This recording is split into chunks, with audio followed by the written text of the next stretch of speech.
Okay. Okay, there might be Sometimes some we're announcement. lucky. Yeah, sometimes we're lucky. Okay, well, we are recording, and we're in Learning Together episode number 412 on June 26, 2019. And Hanaa Khamis is interviewing Nik Peachey as part of the NileTESOL June interactive webinar series. So thank you very much, Hanaa. Thank you very And much, Nik. Vance and Thank you. Nick. But this time you got the date wrong, not me. Oh. It's the 23rd. Oh, 23rd of June, 2019. What did I say? 26th. There you are. Okay. Where did that come from? I don't know. 3 days ahead. I'm looking at my computer clock. The difference in time zones, you know. Yeah, there's another one, June 27th. So you might want to mention that, Hanaa. There you go. Okay, we can talk about that. Yeah, announce it at the end of the session today. Okay. So thank you, Vance, for the introduction. Let me just introduce our session today. I'm Hanaa Khamis from Cairo, Egypt. I have with me Mr. Vance Stevens co-hosting from Penang, that's Malaysia. We also have our guest speaker, Mr. Nik Peachey from Kent, the UK, right? Is it Kent? Yes, I'm in Kent in the UK, yeah.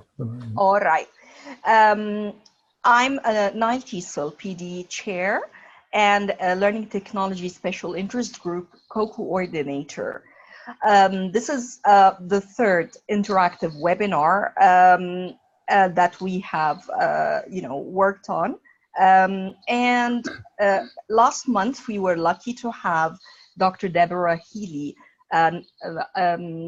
TESOL International President, and Mr. Vance Stevens, the founder of Learning Together and Webheads. Today, I have the pleasure to interview Mr. Nik Peachey. He is going to talk about building your career and income through materials writing.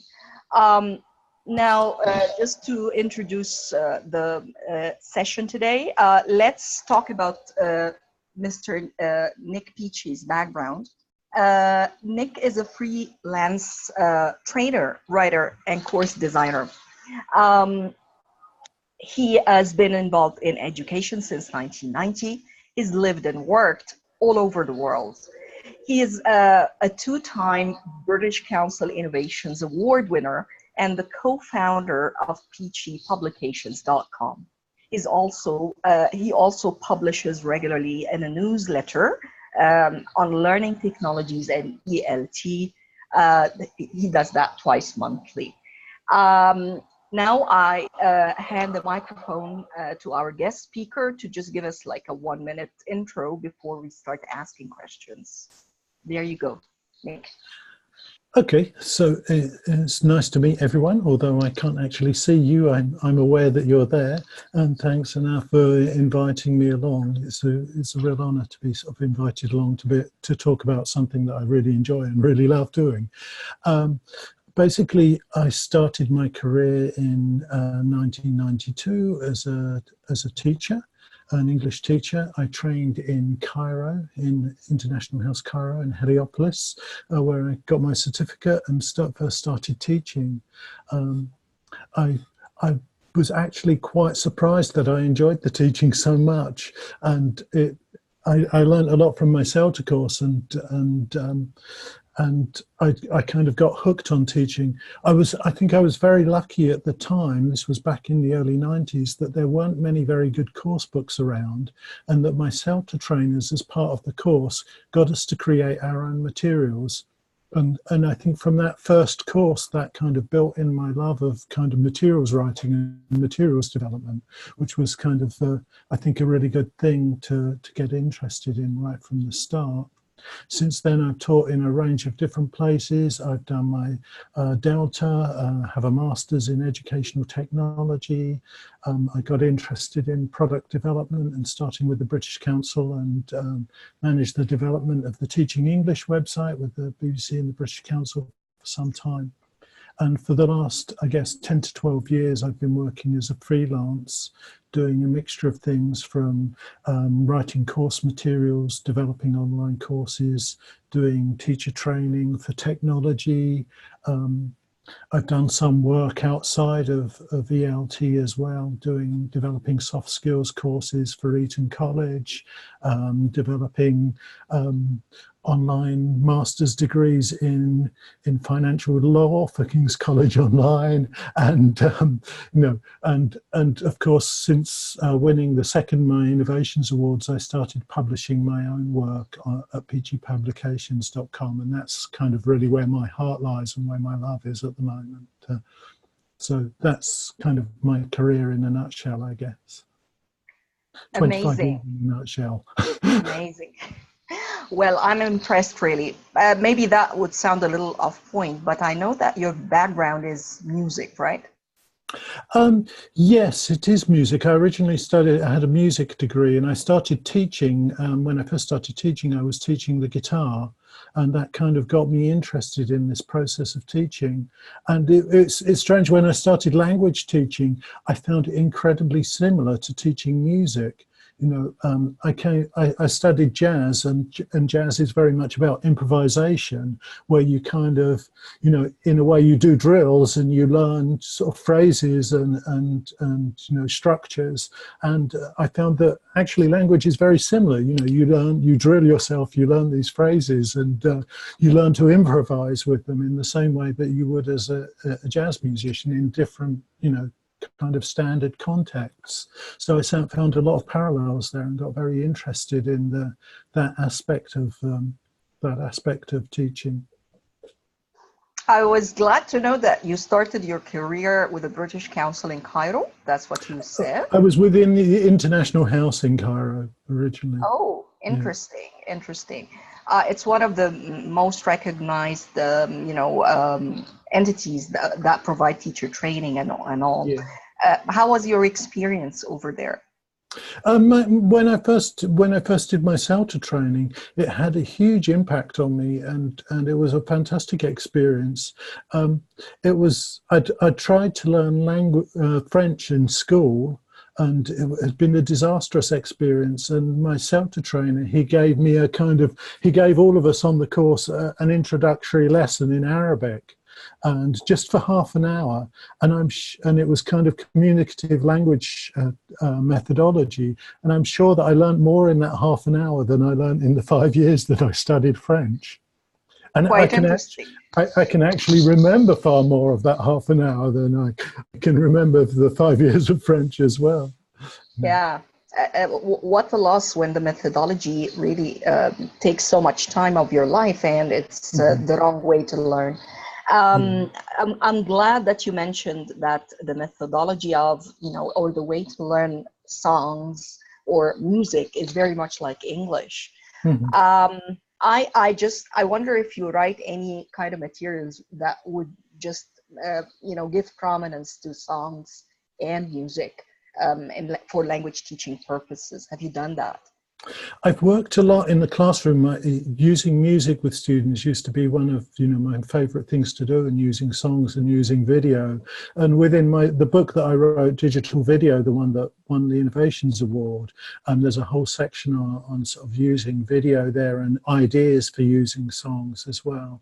But it is something that I'd like to come back to. But it's one of those difficult things to tackle in publishing because of sort of copyright laws and things like that.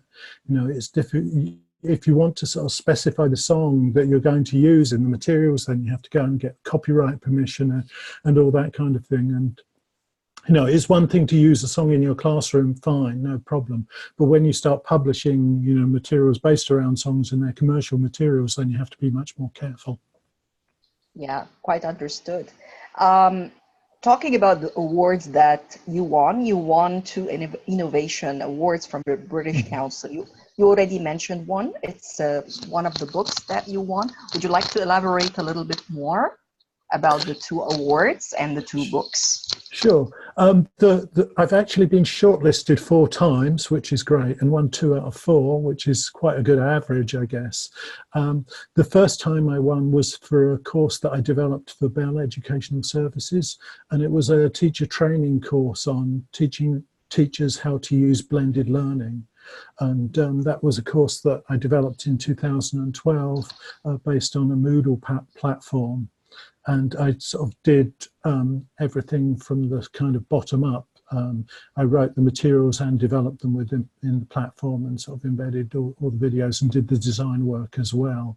And I think, you know, if you're thinking of getting into materials writing, it's worth trying to develop that kind of wide skill set.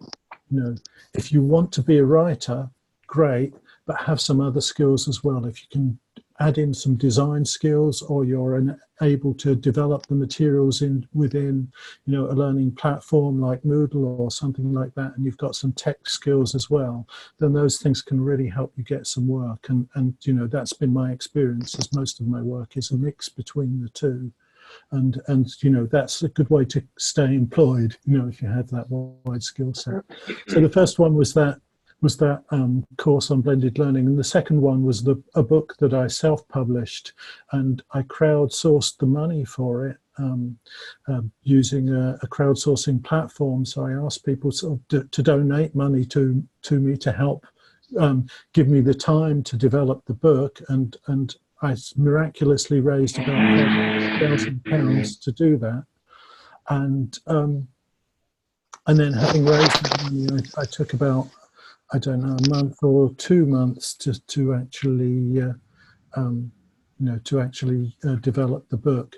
And the book was about 400 pages. It included video tutorials. It was built as a book for the iPad, and so it's, you know, you can scroll through it on the iPad. So I had to learn to do all these things. And, you know, once I'd promised to produce the book, which, you know, I should have thought about a bit more carefully before I promised to do the book. But, you know, you know, if you decide to do something and commit to doing something that's outside of your comfort zone, you know, it pushes you to learn new things. And I learned so much from doing that first book that, you know, it's really carried me through to do, you know, the other 8 or 9 books that I've done since then, you know, based on the skills that I was sort of forced to learn then, which is, you know, I think is a good thing, really. And I think that that's something I recommend to you if you want to develop yourself as a writer. You know, keep pushing yourself outside of your comfort zone. Don't just sit in, you know, I write lesson plans for young learners. You know, try and do other things as well. Quite interesting indeed. You made that leap to instructional technology. So adding that skill set to your already existing skills. So when did that happen, and how and why?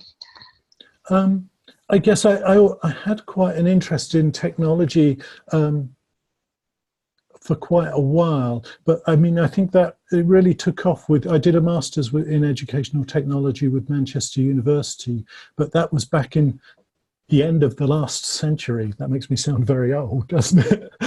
In the last century, I started my master's in educational technology, and I did that online, and I found that really interesting. I mean, what's also interesting about that is that, you know, most of the skills and the tools that I used when I was learning about educational technology and instructional design then are now obsolete. So you have to keep kind of, if you want to work in technology, you have to keep reskilling yourself all the time, learning new things. It's not the kind of area where you can afford to just sit on, okay, I've finished my master's now, I'm done, kind of thing. You know, I mean, I finished mine 15 years ago now, and sort of in the last 15 years, technology has changed hugely. You know? Yeah. So, I mean, that kind of got me interested in it. And once you have that interest, I think, you know, you just sort of have to keep learning sort of new skills and pushing yourself to sort of develop new things. I think luckily, I mean, technology is much, much easier to use now than it was then. You know, to use an iPad is much easier than using a laptop computer.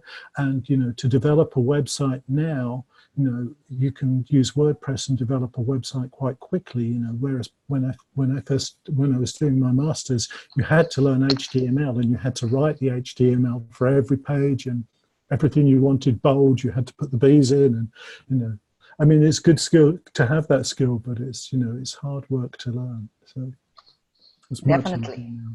Definitely. You started working on peacheypublications.com, right? Mm-hmm. It's a co-work, I guess, with someone, or is it yours, all yours? Yeah, I co-founded it with my wife, actually. My wife was an English language teacher when we met. University, was a university professor and has masters in linguistics, and she helps me a lot and edits the books and gives me advice and tells me when I'm going in the wrong direction, and you know, keeps me in line. And most of the ideas that I have go to her first for sense testing, and she tells me I'm being ridiculous when I am, and, you know, so she's sort of my co-founder and my editor and sort of my partner in that. Very, very nice. Is it sustainable? Is it really like, you know, I would say updated? Is it working for you as a model, that kind of work?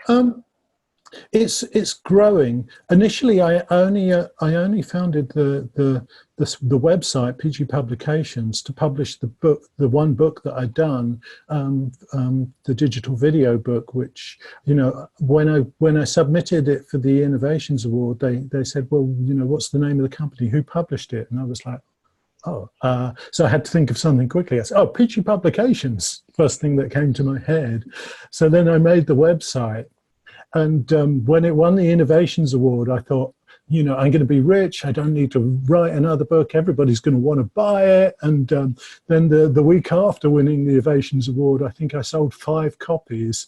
And I was like, oh, no, I'm not going to be rich. You know, so I realized that I had to sort of do much more, learn a lot more about marketing, a lot more about business, write more product, develop more products and things like that.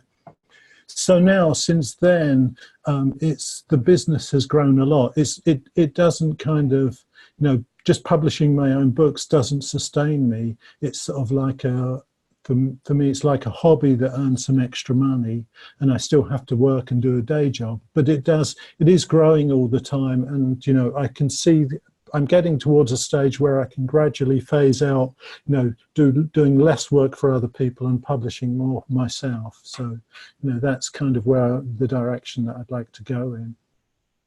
And now I've started publishing other people's books as well and materials. So, you know, it's a nice way to help other people as well and to sort of spread that. Excellent mission. But here you actually confirm the fact that ESL teachers cannot, you know, earn money anywhere. It's like no matter what they do, they work hard, but it's not easy to earn money for ESL teachers, is it? No, it's not easy, and materials writing is very competitive. But, you know, there are many more opportunities than there used to be, at least to earn some form of supplementary income. I mean, I don't think you're going to you should stop your teaching job and overnight decide I'm going to be a materials writer. But, you know, it's something you can build on and develop. And if you kind of get good connections with publishers, then, you know, there are people who write, you know, just 100% of the time, which, you know, if that's what you want, then that's a possibility. It seems like people, you know, when I read about materials development and how you can possibly earn a living just doing that, came across like, you know, the publishing business here, ESL, you need to be in touch with the 4 big companies in that field, like the Oxford, you know, Cambridge, Macmillan, and I can't remember the 4th big entity. What about the e-world, like the electronic virtual world, if you want to be in communication with publishers? I think there's a kind of range of sort of virtual places that you can go to look for work. I mean, there are, again, you know, most of those big publishers that you mentioned, like Cambridge, Macmillan, Oxford, Pearson's, they're all starting to develop sort of virtual materials as well. Increasingly, there are companies looking for people who can blog and write articles for them. But I think the main thing to do if you want to get started is, and what I did was to sort of have your own blog, start building up your portfolio and start building up a profile. Now, initially I started with a blogger website and started publishing materials there. And then when I went to apply for jobs, people could see that I had some kind of background, and I also started building an audience there now. And kind of that really helps a lot, I think. Excellent. There seems to be like two big websites that provide materials that either are totally free or some would be like, you know, subscribed with subscription. One Stop English that I really use a lot. It's a Macmillan website, and the British Council website. I mean, the amazing one for kids, teens, and adults. How does that work if some teacher would like to just, you know, get started and introduce themselves to these two entities, for example? Yeah, I think if you want to write for One Stop English, a good place to start is they actually have competitions. So you can, I think they have a competition for the lesson plan of the week or the lesson plan of the month. So you can start by trying to get, you know, to win the competition, and that can lead on to, you know, getting publishing work for them. And I actually know someone who writes for them kind of full time now, who originally was just sort of entered the competition and won a prize for her lesson plan. With teaching English, it's a bit more complicated. I think, you know, you can submit materials there. You can ask to have a blog there, and you know, and so you can sort of start to build up a profile there, and there might be an avenue into sort of getting paid work there. I'm not quite sure what that is these days. When I used to manage the site, I used to look for people to submit paid articles and things like that. But I think increasingly, as its reputation grows, some people will write for free just to sort of promote themselves there. But it's of course. You have something else to add? Please go ahead. Do you have something? I think the other thing related to that, in terms of, you know, is this thing about blogging, and I you know, everything for me comes back to blogging and sort of writing and developing your writing there. That can become an avenue to generate revenue. For example, if you build up the popularity of your blog, you can make money through advertising or through sponsored blog posts. And one of the things that happens now is that, you know, I get asked to write articles for other websites. At the moment, I'm currently doing a series for Oxford TEFL, which is a language school in Barcelona. You know, I've done a series for One Stop English. You know, I've done series for Cambridge, and you know, and all the other big publishers. You know, so once you have your, you know, your profile and you've built that profile, you'll find that you know, people will come to you and ask you to write for them. So that's, you know, that's a good way, because, you know, it's much easier to have people come to you and ask them to have to keep applying. Of course. Now, do you think, because I can see you, like, you know, offering, you know, free stuff all the time. I mean, you're very generous really with your materials, free materials. I basically just find them, I forward them, I download them. But at the same time, you need to keep up the model, the commercial model, which is like, you know, that could get you just a few, I would say, dollars. So do you think it's possible to compete in the e-world with yourself and, you know, the rest of the world that, you know, offers free materials? Yeah, I mean, I think it's possible. I mean, I hope it's possible. Otherwise, I've wasted an awful lot of time. But no, I mean, I think there's a mix. I put a lot of materials out which are free, and that's great, you know. And if people, especially if people can't pay for stuff or don't have the avenues to buy stuff online, you know, I think that's great.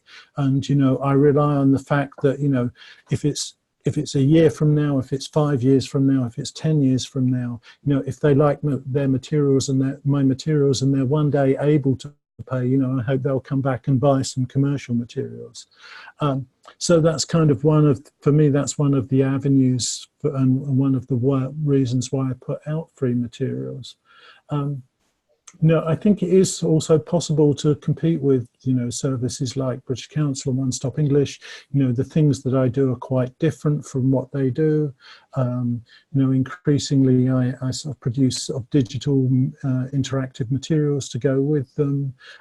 They're very kind of classroom focused. They're things that you can use in a platform like this to kind of teach online with as well. And I feel that's kind of a gap in the market. So, you know, I think it's, you know, a lot of it's about, you know, finding those gaps in the market and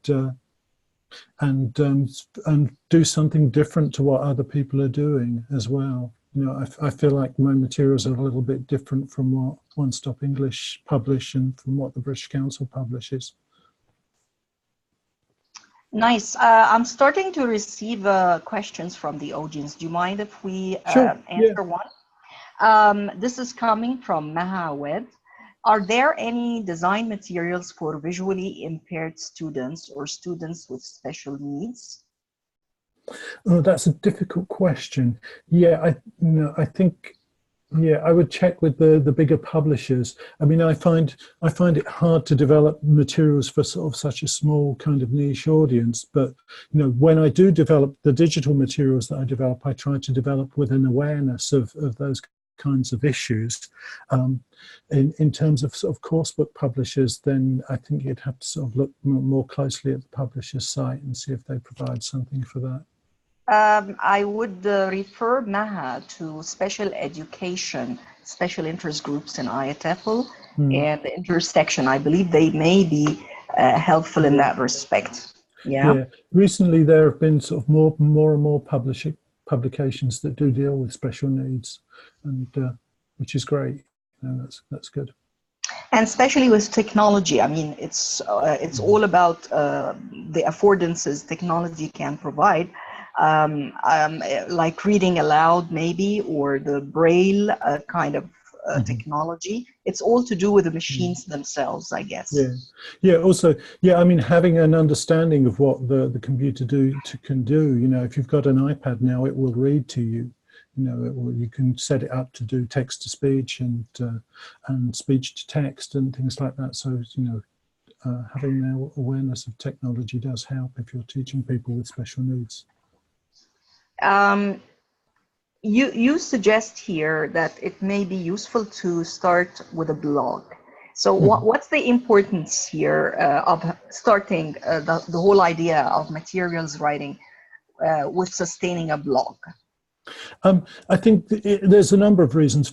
One, it's a portfolio, and so it represents what you can do. So when you're applying for work, you know, people can see that you're not just someone who thinks, oh well, I'll have a go. They can sort of have a look at some examples of your work on your blog, so it can help.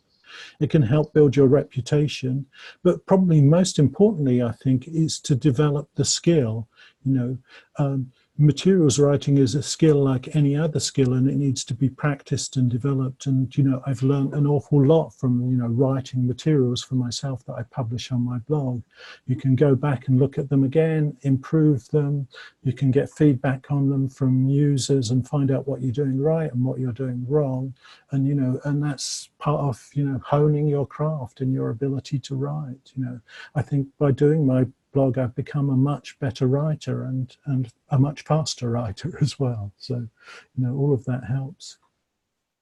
Okay. How do you guarantee that you become a steady writer on a, you know, blog writer or materials writer? I don't know if there are any guarantees. I think, you know, it's down to your self-discipline, really.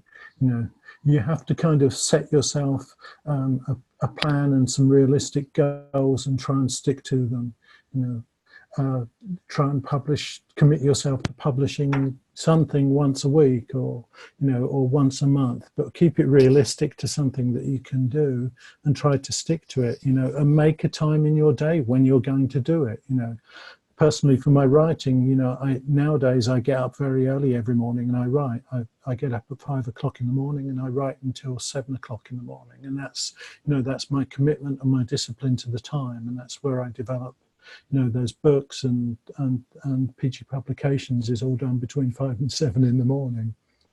Then I have an hour for exercise, an hour with my daughter, and then I have to do my day job to actually pay the mortgage and buy the food and things like that.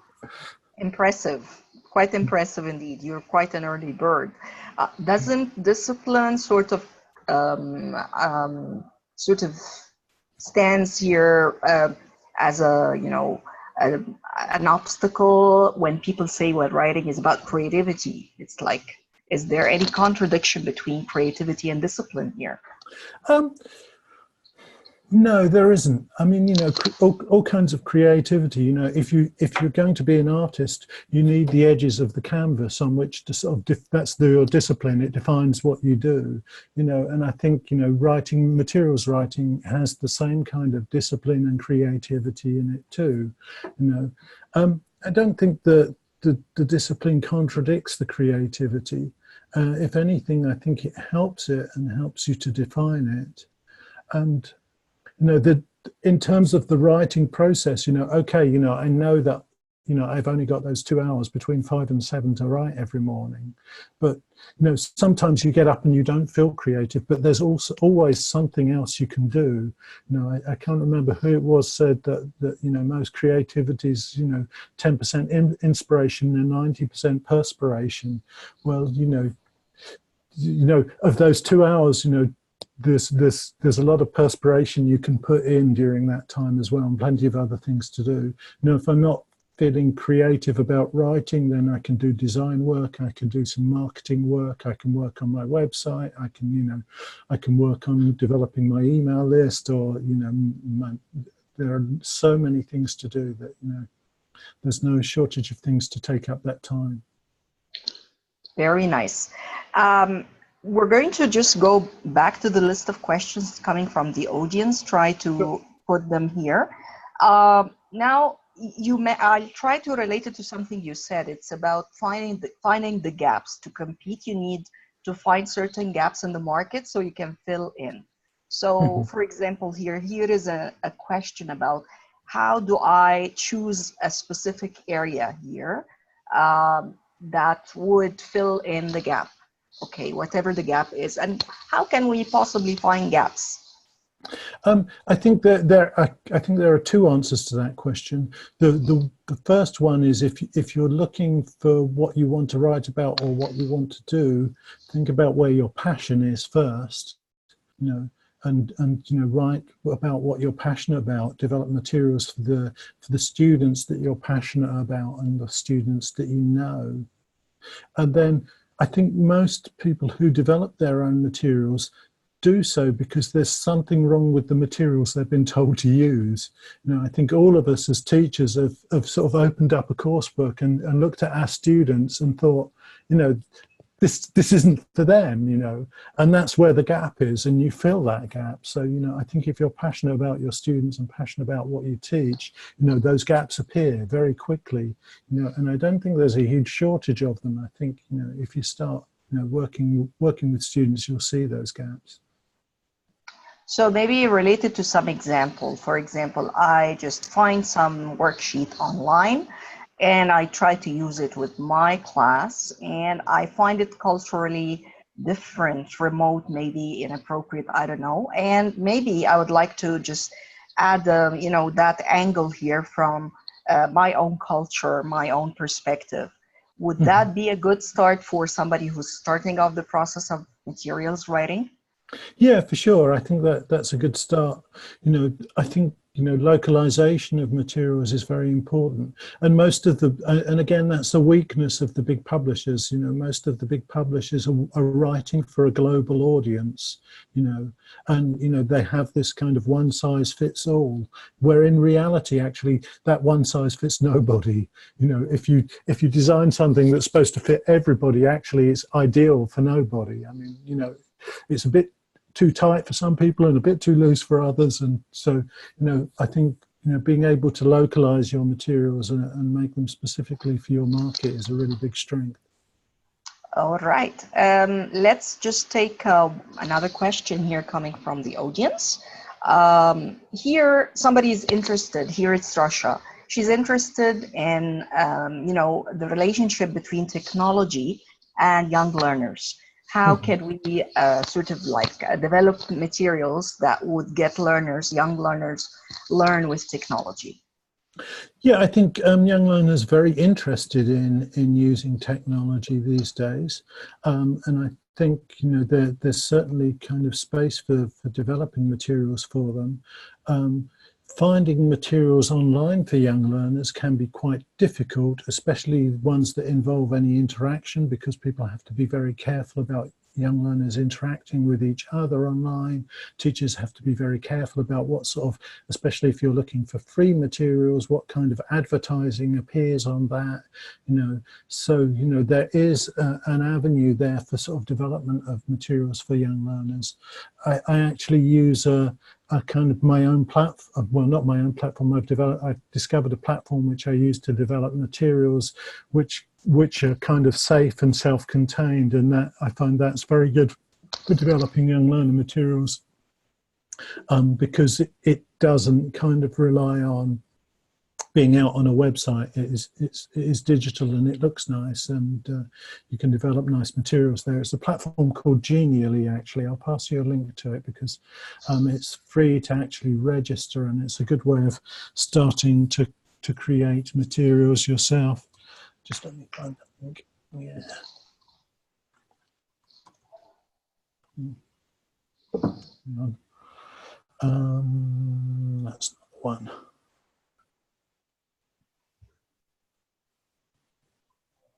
I just need to find. So it's a platform that enables you to build like interactive presentations. Stored online, and it's very nice because it enables you to put in sort of animations and that kind of thing, and they're kind of safe and self-contained. I'll just pass a link through the chat for you. So I use that to develop most of my materials now, and I find it's very fluid and makes the material looks nice, and things like that. Well, so we all can see that link to Genially. There is a comment here made by Vance. Let's read it. Vance says, if people write materials for the context because they sort of can't find what they want on the market, how can they market to others who are in the same predicament? No, I think, you know, Facebook is a great tool for this. I know that within Egypt there are multiple Facebook groups for teachers, and, you know, and have huge amounts of members. I think I'm on one that's for teachers in Egypt that has 300,000 members, you know. So, you know, if you're there and you're part of that market, and you especially if you understand that market, there are teachers who are facing your same predicaments with you, finding those Facebook groups and sharing your materials through Facebook or through Twitter or through LinkedIn, you know, can be huge, have a huge impact, you know. Very nice. I wonder if we can just have more questions here from the audience. I'm encouraging them here. Maha, Elia Adli, Hani. Okay, Maha. And of course, Vance, feel free to make any comments.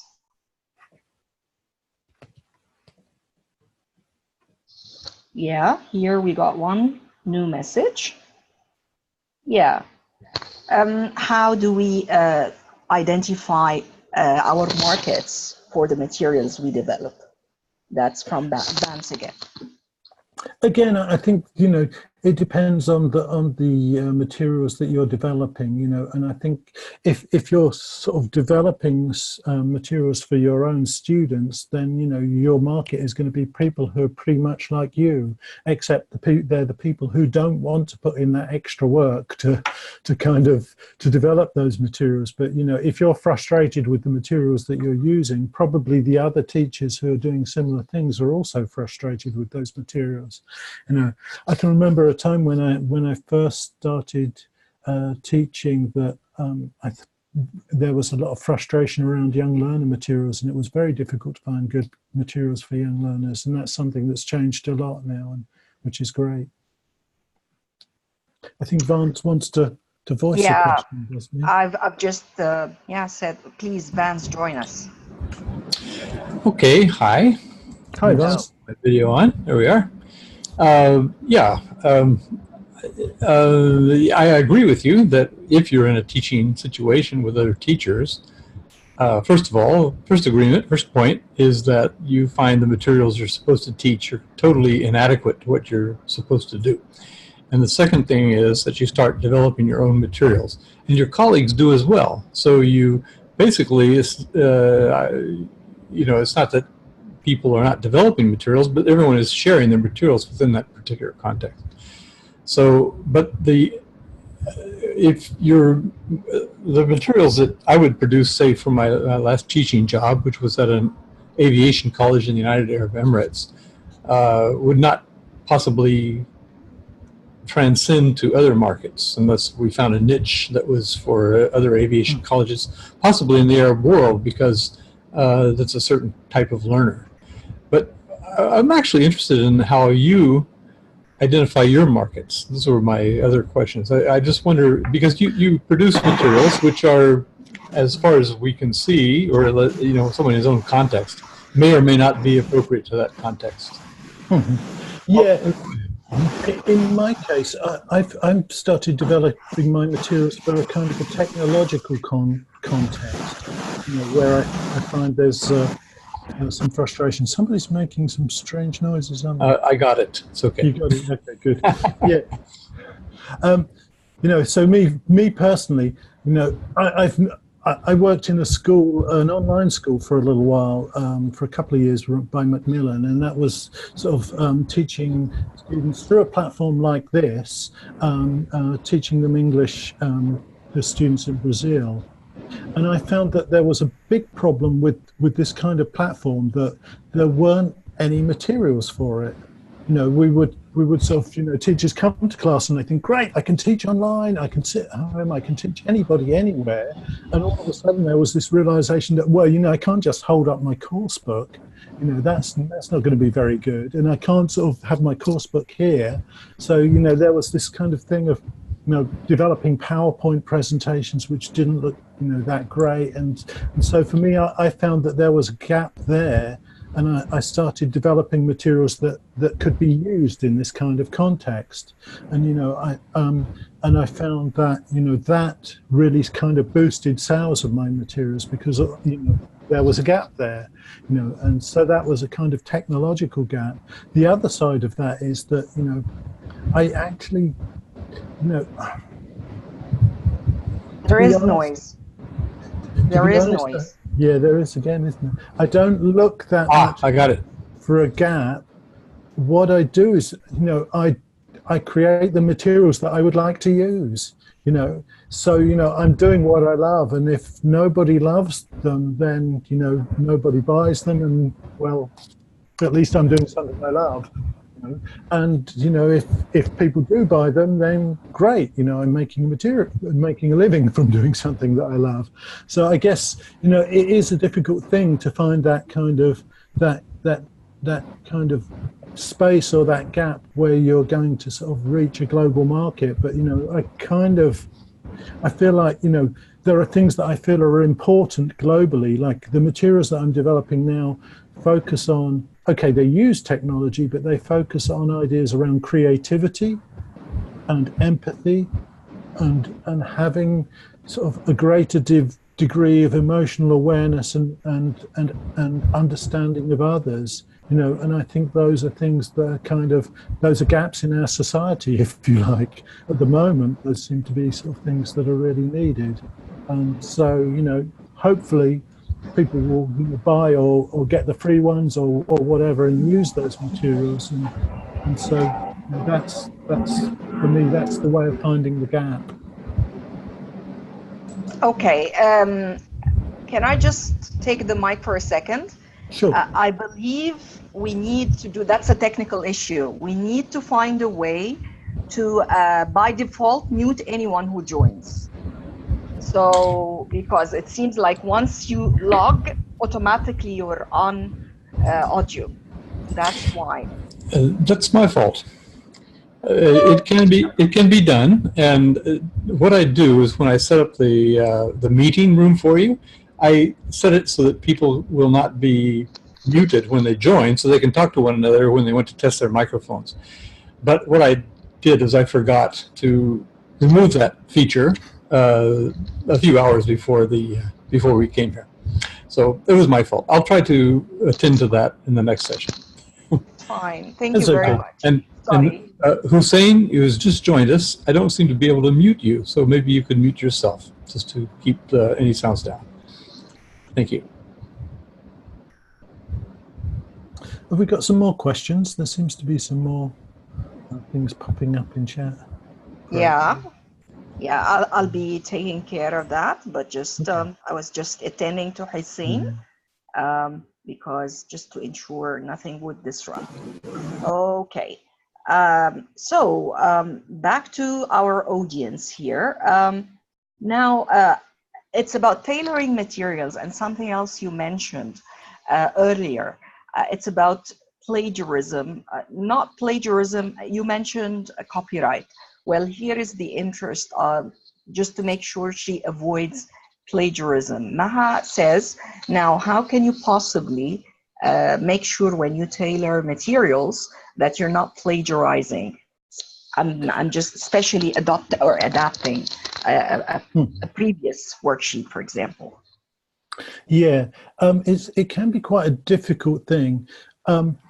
There are sort of a couple of serious copyright issues that you have to be aware of. You know, if you're taking text from a website, or if you're taking a song, or if you're taking a video, you know, the thing to be aware of is that if you didn't create it, you don't own it and you can't use it. That's the basic simplest form of sort of understanding of copyright. But there are a whole other bunch of issues if you're writing sort of materials that are supplementary for a course book. So for example, you've got a course want to adapt a few things. It's fine to do that for your classroom, but you can't then start selling that commercially. You know, that becomes, you know, that's a difficult issue. So if you want to sort of develop yourself as a materials writer, you know, you have to start thinking about starting with a blank page. So you start with the blank page and you develop your materials yourself. You know, okay, it's good to learn your craft. It's good to adapt things from a course book to help your students use it. But you can't take that route if you're going to sort of start producing your own materials and become a commercial, you know, a commercial materials writer. So the short answer is, if you are using someone else's worksheets or materials like multimedia, you only can possibly use that in class, in closed kind of context. Yeah. Once you think of publishing, forget it. You have to be using, you know, something that is copyright free. It's like, I would say, Creative Commons maybe, or something. Is it possible to find? Is it about, if it's about songs? Is it possible to find songs? Again, with songs, it depends how you're using them. You know, if you're writing materials and you're putting a link into a video of the song, that's fine. You know, that's not a big problem. If you're copying and pasting the lyrics and using the whole of the lyrics for the song, then you need to get permission. You know, because that's somebody's intellectual property. So that starts to become much more complicated. Got it. So it's fine if they're listening to the song, once it turns into text and the whole thing, you know, the lyrics are put into your publication, here is where permissions are necessary. Same with pictures and photos, of course.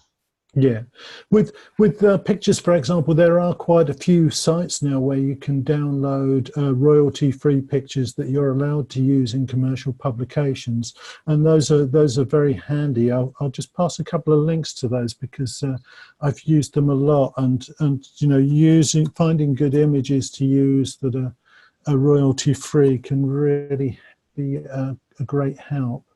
One of them is Pixabay, which I use quite a lot in my own materials here, and another one is called Unsplash. Both of these I've found a lot of, you know, nice and interesting images for, which I've used in materials, and those are very useful. But as I've started generating money from publishing, I can now afford to actually pay and license, you know, images as well. I've just developed a book for a couple of writers which is a book full of role plays, and we've sort of got the images from Shutterstock, and they're exactly the ones that we want. And so, you know, that is the other option, is to sort of, if you start making money, you can actually sort of invest some and give some money back and pay people for using their materials. Nice. You mentioned something called crowdsourcing? Crowdsourcing, yeah. How did you do that? What is it? There are a few platforms for crowdsourcing which enable you to raise money. I used one called Indiegogo. I'll see if I can find the link for it. And it's a platform that enables you to try to raise funds. It's a bit slow, but here it's coming. Here's a link to the platform. So basically what you do is you start a campaign, a fundraising campaign on the platform. And at the time that I did it, they gave you 3 months. So you recorded a video saying what you wanted to do. You gave everyone information about what it was you wanted to do. And you set up a system of rewards. So anyone who funds you and gives you money, you reward them in some way. And you can have different levels of rewards. So, you know, at the lowest level, anyone who gave me $2 got an email saying thank you. Anyone who gave me $5 got a free copy of the book when it was produced.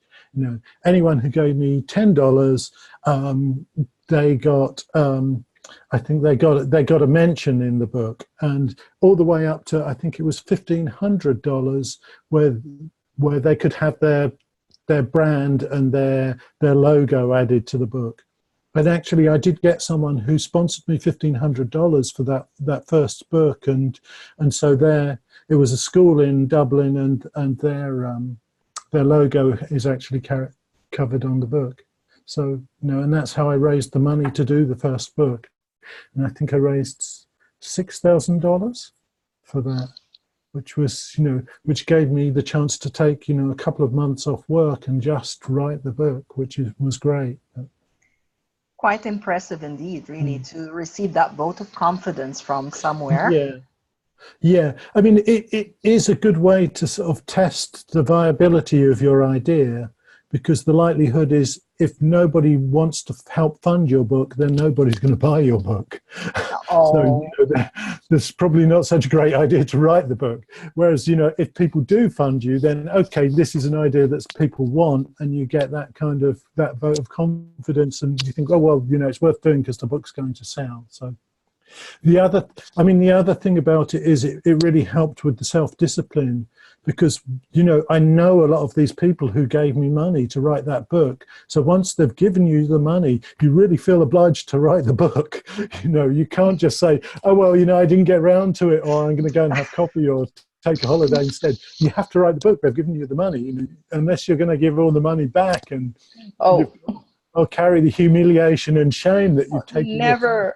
You know, you're really motivated to write the book then. So yeah, That's quite an interesting experience, full of challenges indeed. Mhm. Yeah, and it does really require a higher level of commitment.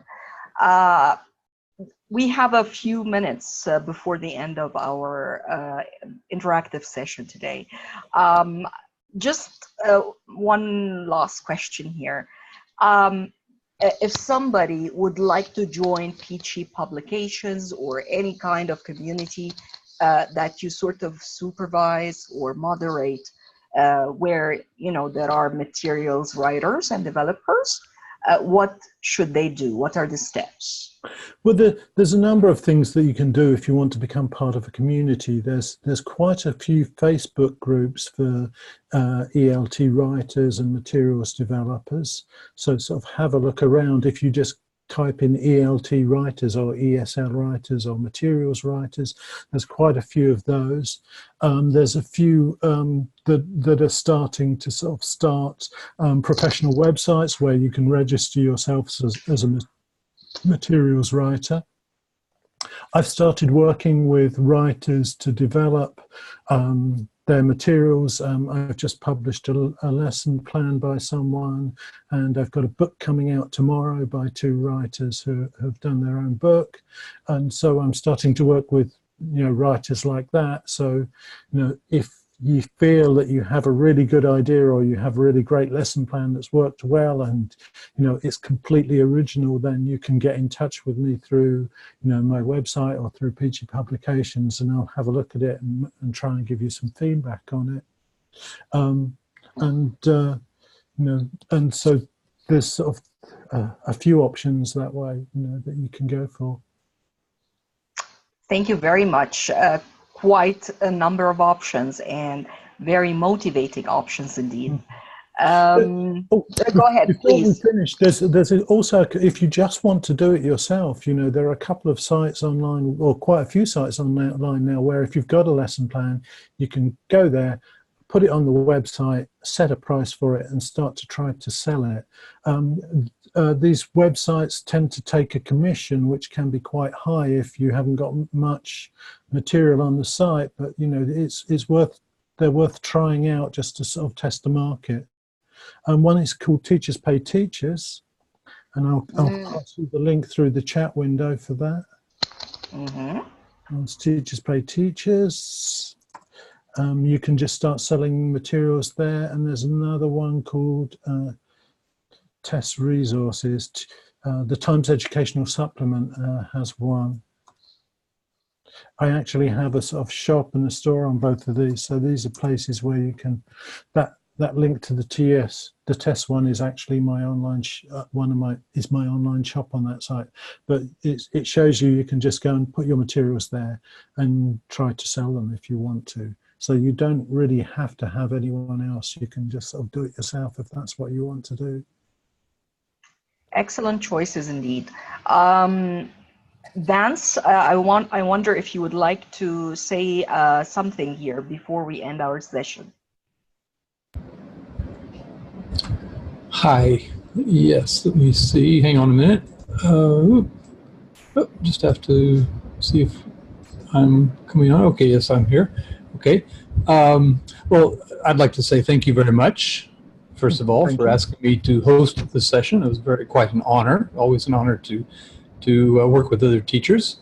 And this has been Learning Together, episode 412. Did I get that right, Hanaa? Yes. Yes. Okay. 23rd of June, 2019.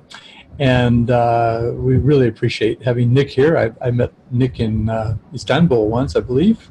And yeah, so anyway, yeah, he remembers it as well. I remember sitting on the bus behind you. Yes.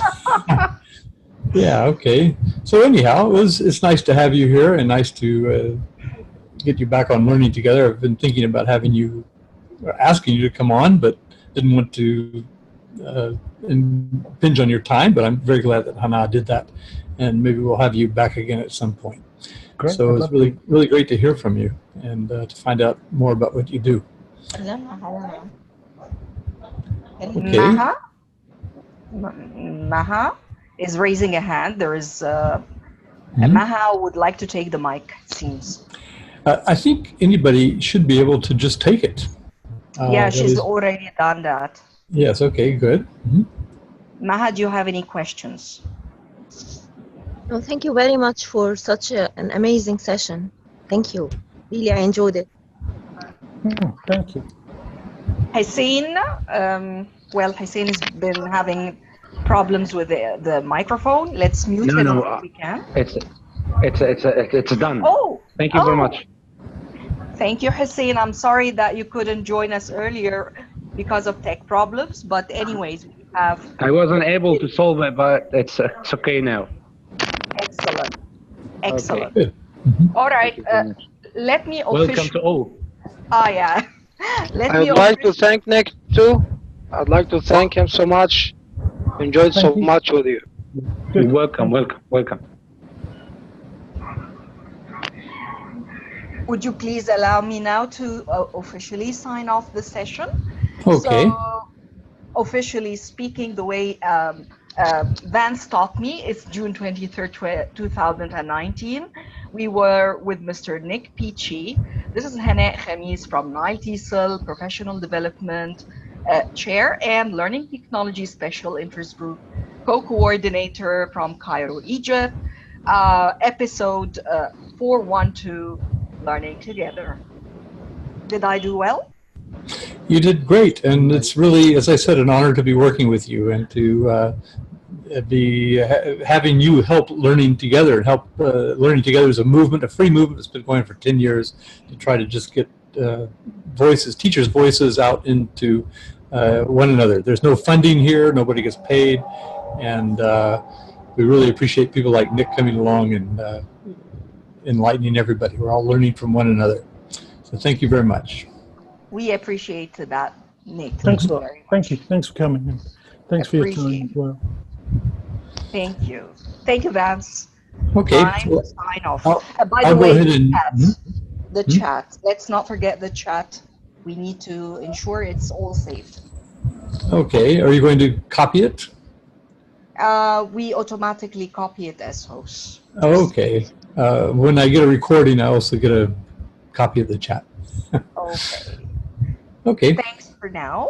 Sure. Let's sign off. Thank you. Okay. Bye for now. Let's be in touch. Hope to see you, Nik and Vance, sometime soon, but not virtually. Now you come to NileTESOL maybe face to face. It would be great. Okay. One of these days, inshallah, as they say. Okay. Well, thank you very much. And I've got to get to a different view so I can cut the recording. There we go. Okay. I'm going to stop the recording now. And thanks again, everybody, for attending our session.